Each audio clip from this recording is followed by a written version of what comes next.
پیارے مسلمانوں، السلام علیکم ورحمۃ اللہ وبرکاتہ۔ حضرت اشعث بن قیس اور حضرت جریر بن عبداللہ رضی اللہ تعالیٰ عنہم حضرت سلمان فارسی رضی اللہ تعالیٰ عنہم سے ملنے گئے اور شہر مدائن کے ایک کنارے پر موجود ان کی جھگی میں داخل ہوئے تو سلام کے بعد انہوں نے یہ کلمات کہے، حیاک اللہ، یعنی اللہ آپ کو زندہ رکھے۔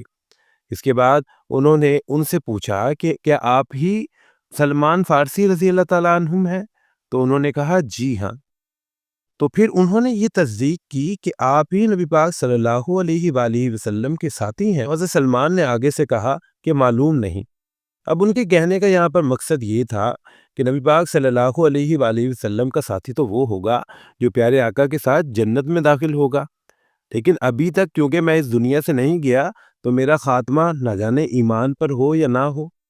پیارے مسلمانوں، یہ ہوتا تھا پختہ ایمان کہ نبی پاک صلی اللہ علیہ وآلہ وسلم سے اتنا قریبی اور محبت والا رشتہ رکھنے کے باوجود بھی وہ اپنے آپ کو معمولی سمجھتے تھے۔ جب حضرت سلمان کی یہ بات سنی تو وہ دونوں صحابی تھوڑا حیران ہوئے کہ شاید یہ وہ سلمان فارسی نہیں ہے کہ جنہیں ہم ڈھونڈ رہے ہیں۔ اس پر حضرت سلمان نے فرمایا کہ میں وہی شخص ہوں جو تمہیں مطلوب ہے، آپ بتائیں کہ آپ کو مجھ سے کیا کام ہے۔ اس بات پر ان دونوں اصحاب نے کہا کہ ہم شام میں موجود آپ کے ایک بھائی سے ہو کر آپ کی طرف آئے ہیں۔ حضرت سلمان نے پوچھا کہ وہ کون ہے؟ تو ان دونوں صحابہ نے بتایا کہ وہ حضرت ابو دردہ رضی اللہ تعالیٰ عنہ ہے۔ جب حضرت سلمان فارسی رضی اللہ تعالیٰ عنہ نے یہ سنا کہ یہ حضرت ابو دردہ سے ہو کر آئے ہیں تو انہوں نے فرمایا کہ چلے ٹھیک ہے، پھر حضرت ابو دردہ رضی اللہ تعالیٰ عنہ نے جو ہدیہ میرے لیے دیا ہے وہ لاؤ، یعنی وہ مجھے دو۔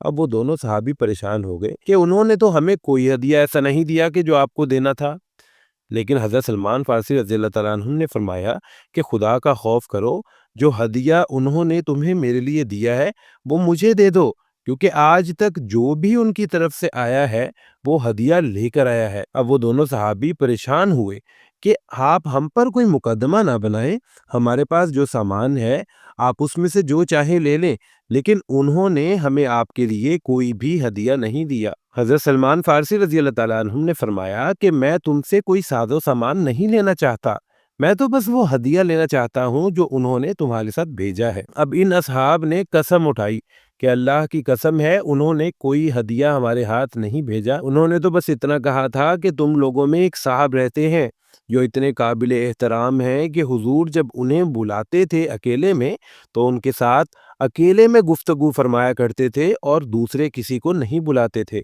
جب تم ان کے پاس جاؤ گے تو انہیں میرا سلام کہہ دینا۔ جب یہ بات حضرت سلمان فارسی رضی اللہ تعالیٰ عنہ نے سنی تو انہوں نے فرمایا یہی تو وہ ہدیہ ہے، بھلا سلام سے بہتر کون سا ہدیہ ہو سکتا ہے؟ یعنی یہی تو وہ ہدیہ تھا جس کا میں تم سے پوچھ رہا تھا۔ یعنی مسلمانوں، اس واقعے سے ہمیں بہت اچھے اسباق ملتے ہیں۔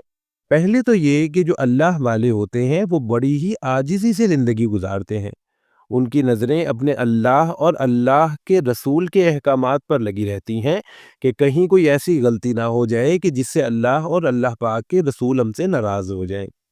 دوسری بات یہ کہ سلام کی بہت زیادہ اہمیت ہے، کہنے کو ہم کہہ دیتے ہیں السلام علیکم، لیکن اس کی اہمیت بہت زیادہ ہے، یہ سلامتی کی دعا ہے، اور یہاں پر دیکھیں کہ اس واقعے میں اس کو ہدیے کا درجہ دیا گیا ہے۔